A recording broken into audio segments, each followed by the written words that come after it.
Hello to all of my wonderful Scorpios. This is Queen Amun Ra coming to you with a very special reading on today. Today is the first of the month. We are in November already, Scorpios. Can you believe it?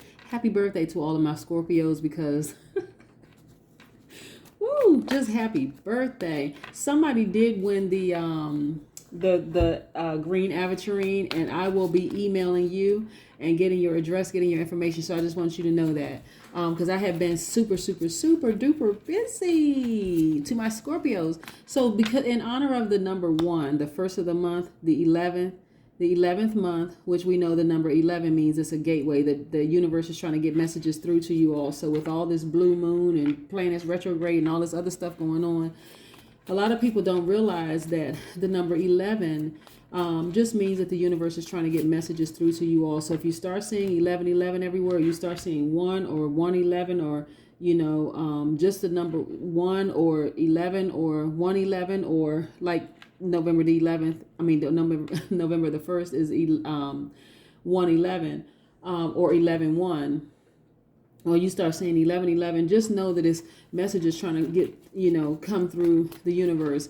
It's just a gateway. The 11 is a gateway from the universe. Listen, the number 1 means it's a new beginning. It means originality. It means free will. It means individual pursuit. A lot of you all have decided, listen, I'm going to choose me. And I want you all to be unapologetic about it, okay, Scorpios? Because some Scorpios, you all are grossly misunderstood a lot of times. And so I don't want you all to feed into, anybody saying anything about low vibrating Scorpios, because you choose to either vibrate at a high frequency or the low frequency, right, Scorpios? Scorpios that vibrate at a high frequency are focused. You all are brave. You all are loyal. You are faithful. You are ambitious. You all are resourceful. You're passionate. You're a true friend, and you are stubborn, right? Stubborn in a good way, like ride or die, true friend, stubborn, that kind of thing, right? Just loyal, just super duper loyal. So again, those are my high vibrating Scorpios. And so if that is you, hey, do not allow people to project something else onto you. So like I said, the number 1 is very, very special. I wanted to just make sure I give you all a special reading for number 1s. For the, in honor of the number 1, since we have 11-1 today, November the 1st. I just can't believe it's November already. Can you all believe it's November? Anyway, let's get into your reading. Most High God in the universe, please give me a special reading for my wonderful Scorpios as it relates to all areas of their lives, specifically in areas of power and intellect, areas of money and wealth, in areas of creativity and emotions, and also in areas of spirituality and where they need to take action. What information do we have for my wonderful Scorpios? What information do we have for my wonderful Scorpios? Yes. What information do we have for my wonderful Scorpios?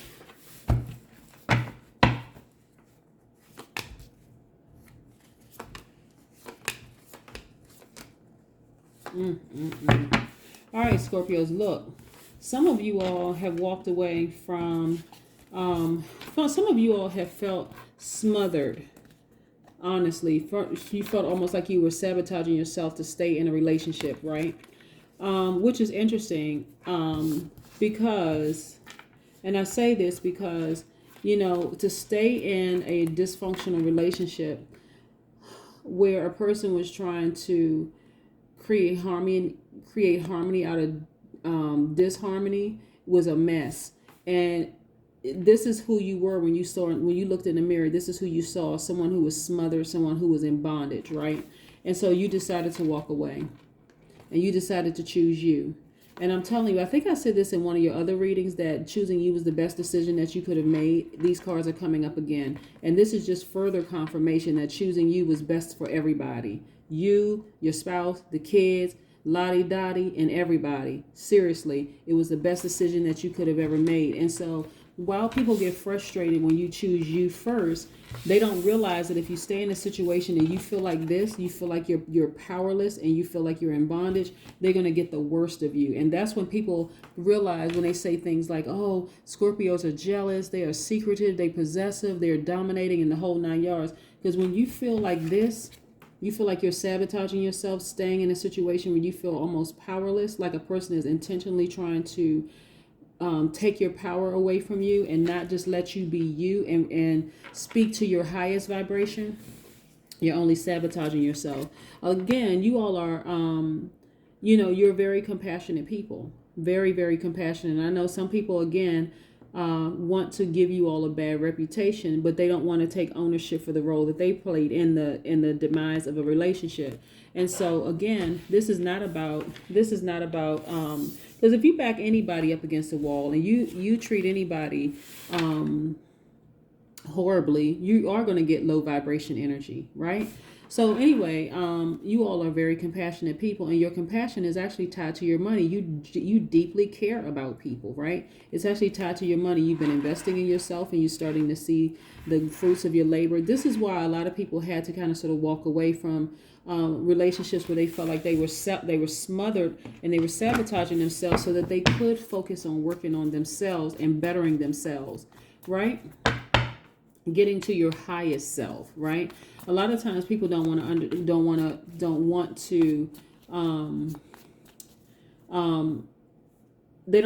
give Scorpios the grace that they want given to them when they've gone through some things in their lives, right? So Scorpios, I would advise you all to start tapping more into your divine masculine energy. Remember your divine feminine energy by default. If your sun sign is a Scorpio, your duality is divine feminine, meaning that you are a nurturer, right?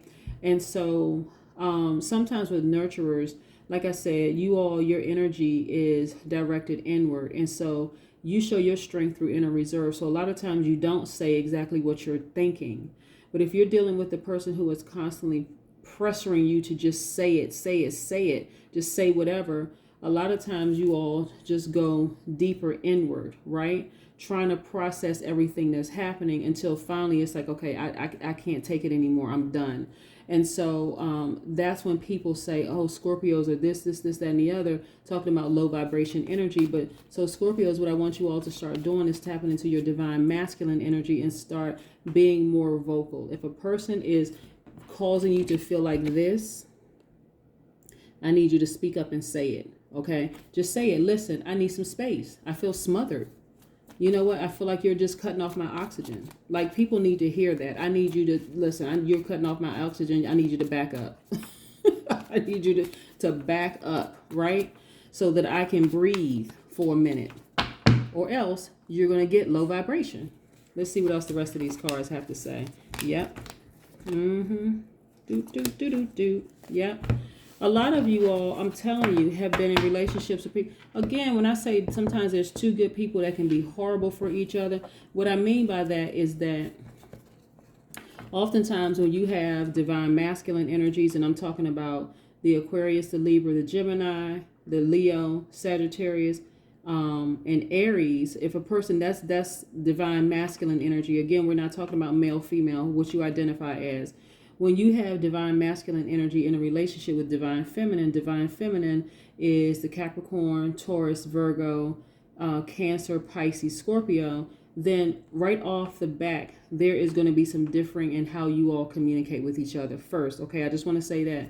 But when one sign constantly badgers another sign about how they communicate instead of trying to understand how they communicate, you're always going to get the worst. You're always going to get the lowest vibration, okay? I want you all to know that. But in this instance right here, you felt like you were just really, really betrayed, and just felt like, okay, this person has just, they really, really stomped on my reserve nerve. So now I have to leave. I have to free myself, and I'm not looking back this time. This is a Ten of Swords. Yes. This is a turning point for a lot of you all, because again, you felt smothered, and that person may go, how dare they feel smothered when they did X, Y, and Z to me? But again, if a person is not taking the time to get to know who you are, then, I'm sorry, that's just what they're going to get. You sailed away from the situation. You were disappointed that things didn't work out, but you're actually at peace. You actually feel free, and so, nobody wants to be in a relationship when they're constantly badgered. I don't care who you are, A lot of you all are getting more into meditation. That's how you were able to gain an advantage and get some answers through meditation, right? Through meditation and prayer. And this is what gains you the advantage. So I would say continue to meditate and pray, to continue reaching your highest self. A lot of you all have poured yourself into your work, where you're getting paid, very, very well. Like I said, investing in yourself, showing people who actually appreciate you just how compassionate you really are. Also, we have the Three of Wands. And so during this process, a lot of you all were anticipating some kind of change, right? This is where I'm anticipating some change happening because this is just too much. And then this is you falling deeper in love with yourself, right? You love that person deeply. You really, really did love that person, but now you had to transfer that love onto yourself, meaning that it doesn't matter that you don't love that person. It just means that you had to start nurturing yourself first. You had to start giving yourself the nurturing and love, filling yourself up first. You still have love for them, but you cannot remain in a toxic situation where you felt like you were sabotaged. Not like they were sabotaging you, like you were self-sabotaging. Okay, I want to make sure we make that. But again, it's always great when you choose you first, right? But like I said, Scorpios, I want you all to start being a little bit more vocal, in relationships, not just romantic relationships, but in relationships, period, because you will get the best out of situations when you just say what you need to say, and so that you're not misunderstood, because a lot of Scorpios are highly misunderstood. And even though I've been doing this for a very long time, I understand Scorpios, but I also understand all the other signs as well. So I want you all to get the best out of everything by, one, choosing you first, choosing to give yourself the nurturing first before you go out and you nurture somebody else, because you won't be looking for anything from them, and they won't. And if they're looking for something from you, you can actually teach them how to give themselves the nurturing first, so that you all can exist in a relationship without being codependent. Okay? That's what I have for you. Have a great day. Bye.